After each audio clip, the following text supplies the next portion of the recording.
Hello friends, welcome back to my channel. আবারও একটা নতুন ভিডিওতে তোমাদের সবাইকে স্বাগতম। আজকে সন্ধেবেলা কী খাবো মনে করতে করতে হঠাৎ মনে পড়ে গেল আগে ট্রেনে আসতে যেতে খেতাম আমরা বাদাম চাট।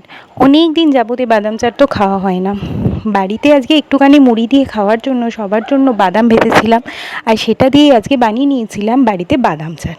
তো দেখো আমি কীভাবে বানিয়েছিলাম। প্রথমে খোলায় কড়ায় বাদামগুলোকে একটুখানি ভেজে নিয়েছিলাম, উইদাউট তেলে ভেজেছিলাম, একদমই তাতে তেল দিইনি। আর তারপরে আধখানা পেঁয়াজ তাতে দিয়ে দিয়েছিলাম, কুচি কুচি করে পেঁয়াজটা দিচ্ছিলাম। একটু বড় সাইজেরই আমি রেখেছিলাম, কারণ যেহেতু বাদাম একটু মুখে পড়লে বেশ ভালো লাগবে, সেই জন্য তোমরা চাইলে এটা কম বেশি করতেই পারো পেঁয়াজটার। তারপরে দিয়েছিলাম একটা ছোট কাঁচা লঙ্কা।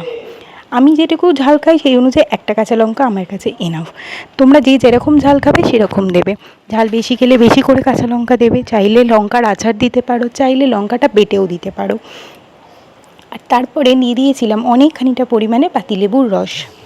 পাতিলেবুর রসটা এই খাবারে একদম মেন ইনগ্রিডিয়েন্টস, কারণ হচ্ছে টকটক ভাবটা যদি না থাকে না, এই বাদামের চাট খেতে একদমই ভালো লাগবে না।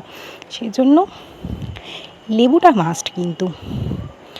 তারপরে লেবুটা বেশ খানিকটা পরিমাণ দিয়ে দেওয়ার পরে দিয়ে দিয়েছিলাম শেষ ইনগ্রিডিয়েন্ট, সেটা হলো একটু সামান্য পরিমাণে তেল।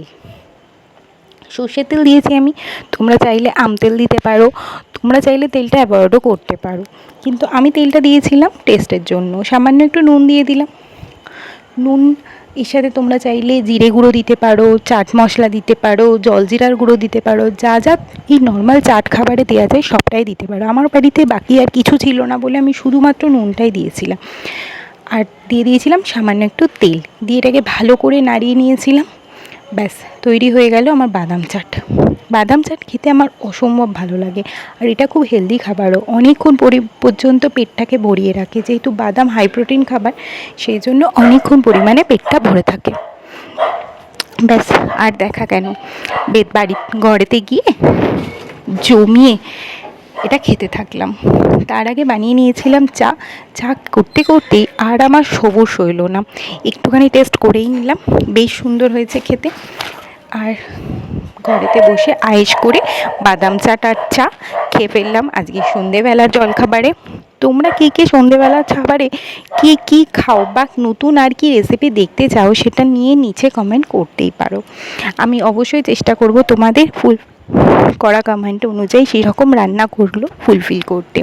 আমার চ্যানেলটাকে অনেক অনেক ভালোবাসো, লাইক করো, কমেন্ট করো, শেয়ার করো, আর নতুন চ্যানেলে আসলে অবশ্যই সাবস্ক্রাইব করো। টাটা, আবারও একটা নতুন ব্লগে দেখা হচ্ছে তোমাদের সাথে। টাটা।